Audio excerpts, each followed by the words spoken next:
Hello and welcome to delight IAS. दोस्तों, आज की इस वीडियो में यह एनसीईआरटी बुक्स का अगला लेक्चर है जिसमें हम ग्रामीण क्षेत्र की आजीविका से संबंधित बात करेंगे। यह हमारा अध्याय चैप्टर 8 है। दोस्तों, व्यक्ति को जीवन निर्वाह के लिए पैसे कमाना जरूरी है क्योंकि पापी पेट का सवाल है। लेक्चर स्टार्ट करने से पहले पहले आपके लिए क्वेश्चन है कि provision of office of profit means जो लाभ का पद होता है वह है संविधान के किस आर्टिकल में है? Article 102, article 103, article 104 and article 105। इसका आंसर मैं वीडियो के लास्ट में दूंगा। देखो दोस्तों, व्यक्ति को जीवन निर्वाह के लिए कुछ ना कुछ तो करना पड़ेगा क्योंकि पापी पेट का सवाल है। तो उसको आजीविका के लिए कौन कौन से साधन हो सकते हैं?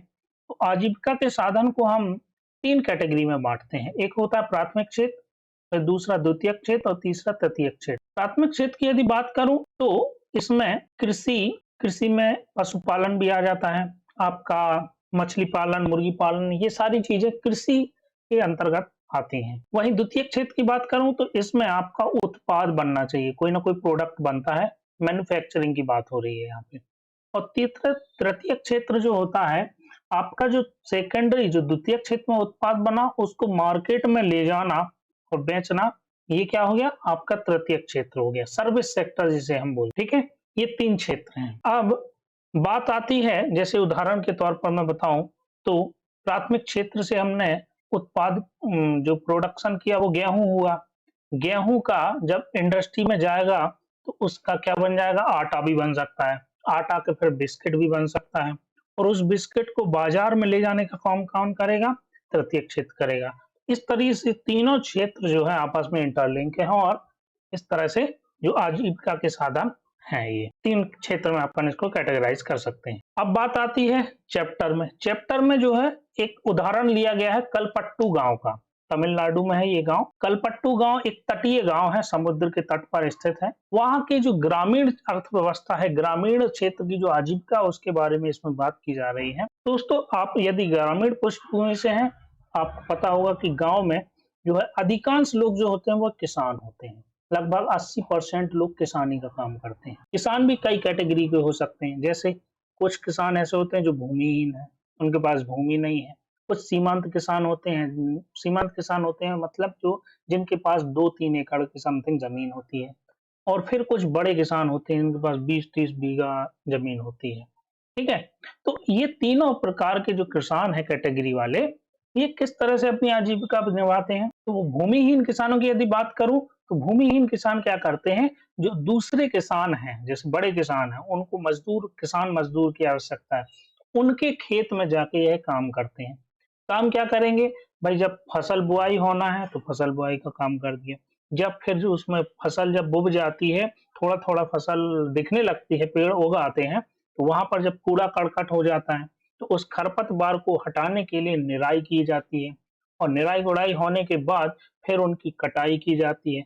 कटाई करने के बाद फिर जो फाइनल जो उत्पाद है उसकी थ्रेसिंग की जाती है, हार्वेस्टर किया जाता है। तो इस तरह से भूमिहीन किसान क्या करते हैं? बड़े किसानों के जो खेत होते हैं वहां पर मजदूरी की तरह काम करते हैं। अब बात ये आती है कि जो किसानी का काम है वर्ष में 12 महीने तो होता नहीं है, क्योंकि फसल जो है हमारे यहाँ दो ही बार उगेगी, या तो रबी की या खरीफ की। इसके अलावा जो है एक जायद की फसलें होती हैं। तो मुख्यतः दो प्रकार की फसलें होंगी। तो अधिकतम 4 महीने, 4 से 5 महीने ये वाला काम रहता है लोगों को। लेकिन जो भूमिहीन किसान है, बाकी के मंथ में क्या करेंगे? वो लोग क्या करते हैं, वो फिर कुछ और मजदूरी का कंस्ट्रक्शन वर्क, यदि शहर में, आसपास शहर में हो रहा है या कहीं गांव में हो रहा है, या फिर शहर में प्रवास कर जाते हैं, तो ये जो किसान होते हैं भूमिहीन, वह फिर इस समय क्या करते हैं? अन्य शहरों में चले जाते हैं, वहां पर जो है मजदूरी का काम करते हैं। वहीं यदि हम सीमांत किसान की बात करें तो सीमांत किसान को ज्यादा कुछ जरूरत नहीं पड़ती है दो लोगों की, वह अपना खुद काम संभाल लेता है। अधिकतम केस में ज्यादा अपना काम संभाल लेता है। परंतु इस किसान के साथ समस्या ये है कि ये कर्ज ले रखा है कुछ मात्रा में। उसी तरह भूमिहीन किसान भी कर्जा ले रखे हैं। ठीक है, बड़े किसान की यदि बात करूं तो इसके पास क्या है? यहाँ पर मिल है, यहाँ पर दाल मिल है या चावल की मिल है, कुछ भी है। उस तरह से बड़ी-बड़ी फैक्ट्रियां हैं इसके पास, साथ ही साथ खेती किसानी का भी काम हो रहा है। तो ये किसान क्या करते हैं, ये भूमिहीन किसानों की मदद करते हैं, मदद लेते हैं साथ में, ठीक है। अब बड़े किसान के साथ समस्या ये आई है कि इसने बड़ी मात्रा में कर्जा ले रखा है, क्योंकि इसके पास क्या है, मैन्युफैक्चरिंग यूनिट भी है ना, दाल बन रही है, चावल बन रहा है, इस तरह से धान से चावल निकल रहा है। तो ये जो कर्जा इसने ले रखा है, तो तीनों प्रकार के जो किसान हैं कर्ज से डूब जाते हैं, क्योंकि हम देख सकते हैं कि जो हमारी जो खेती है, जो कृषि है, वह हमारी केवल और केवल मानसून वाली फसल हो गई, और दूसरा वर्षा पर आधारित है, क्योंकि यहाँ पर जो है ज्यादा उत्तरी भारत की बात कर छोड़ूं तो दक्षिण भारत में पानी की कमी रहती है, इसलिए जो है यहाँ पर जो कृषि क्षेत्र है वह निर्भर है मानसून पर। इसीलिए भारतीय कृषि को जो है मानसून का जुआ भी कहते हैं, क्योंकि वह उस पर निर्भर है। समस्या ये आती है कि जब यदि फसल बर्बाद हो जाए या आपदा आ जाए या पानी नहीं गिरे, पानी की कमी के कारण फसल बर्बाद हो जाती है, उस स्थिति में क्या होता है कि जो किसान ने कर्जा ले रखा है, कर्जा भी दो तरह से ले सकता है, या तो संस्थागत ले सकता है या गैर संस्थागत। संस्थागत तो होता है बैंकों से, या गैर संस्थागत लेता है तो वो होता है साहूकारों से। तो अधिकांश लोग जो किसान होते हैं वह बैंक से कर्ज नहीं ले पाते हैं, वह किस कर्ज लेते हैं, साहूकारों से। और साहूकार क्या करते हैं, जब इनकी फसल कटाई हो जाएगी तो साहूकार कर्ज चुकाने के लिए वो बोलते हैं कि हमको उसका अपनी फसल का कुछ भाग औने पौने दाम पर खरीद लेते हैं। तो इस तरह से ये सिस्टम चलता रहता है। तो किसानों को उचित कीमत भी नहीं मिल पाती, कर्ज भी उनका कम नहीं हुआ क्योंकि फसल अच्छी नहीं हुई।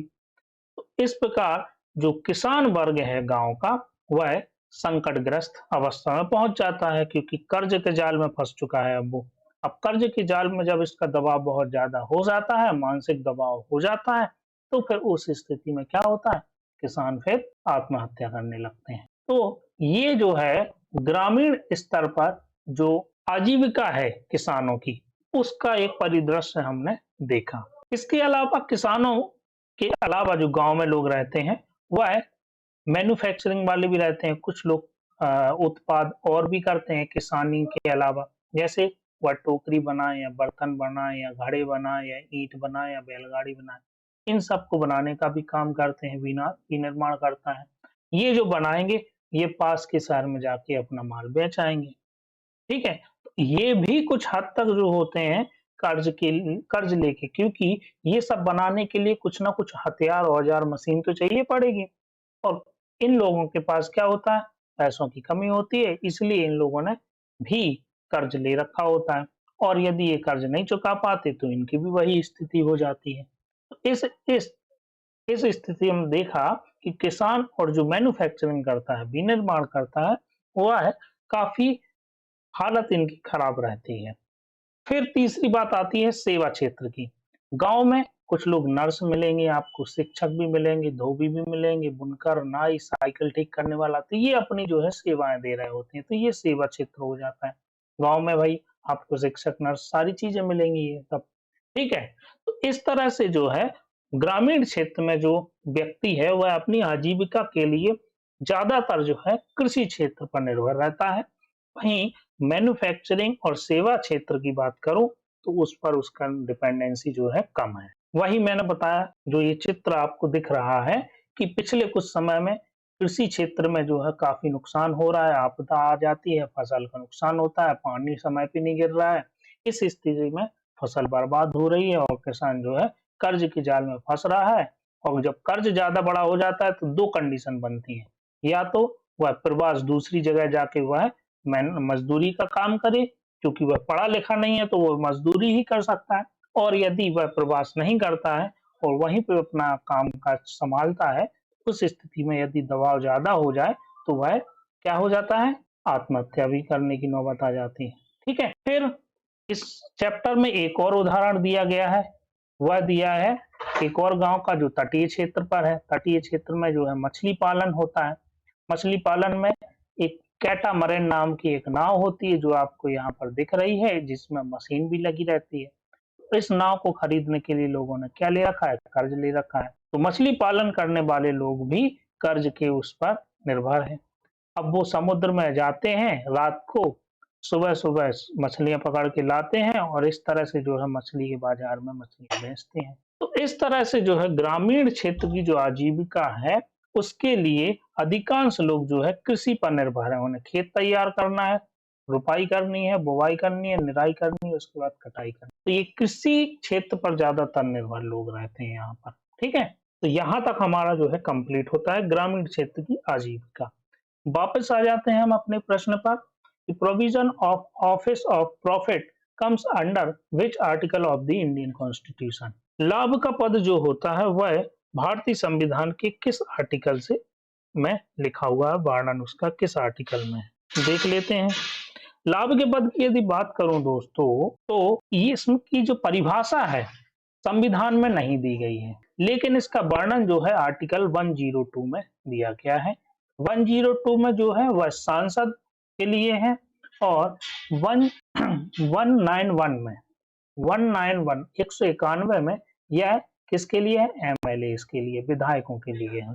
ठीक है, संविधान में इसकी परिभाषा नहीं दी गई है, परंतु विभिन्न न्यायालयों द्वारा जो फैसले दिए गए हैं उनकी यदि व्याख्या किए जाए तो लाभ के पद का स्पष्ट जो है अर्थ होता है। इसका अर्थ ये है कि यदि कोई पद धारक को कुछ वित्तीय लाभ या हित लाभ प्राप्त होते हैं तो वह व्यक्ति कैसे लाभ के पद पर मतलब जॉब कर रहा है, विद्यमान है। अच्छा, ये क्वेश्चन क्यों पूछा गया? क्योंकि ये करंट में अभी इशू चल रहा है।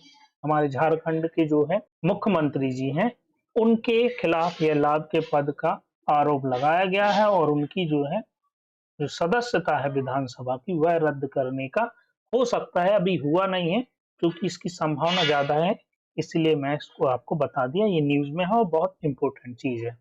हाँ, इसमें एक बात और है जो सुप्रीम कोर्ट ने अपनी व्याख्या में बताया है कि जो मंत्री लोग होते हैं, मंत्री का पद जो है वह लाभ का पद नहीं होता है। ठीक है, तो ये चीज आप लोगों को याद रखनी है। तो लाभ का पद आप लोग अच्छे से याद रखिएगा, बहुत महत्वपूर्ण है एग्जाम पॉइंट ऑफ व्यू से। ठीक है, तो आज के लिए इतना ही। आप लोगों को इस लेक्चर की पीडीएफ यदि चाहिए है तो आप लोग टेलीग्राम चैनल को ज्वाइन कर सकते हैं डिलाइट आईएएस नाम से, और यदि आपको वीडियो पसंद आ रहा है तो आप यूट्यूब चैनल को सब्सक्राइब कीजिए, वीडियो को लाइक और शेयर भी कीजिए। आज के लिए इतना ही। Thank you very much.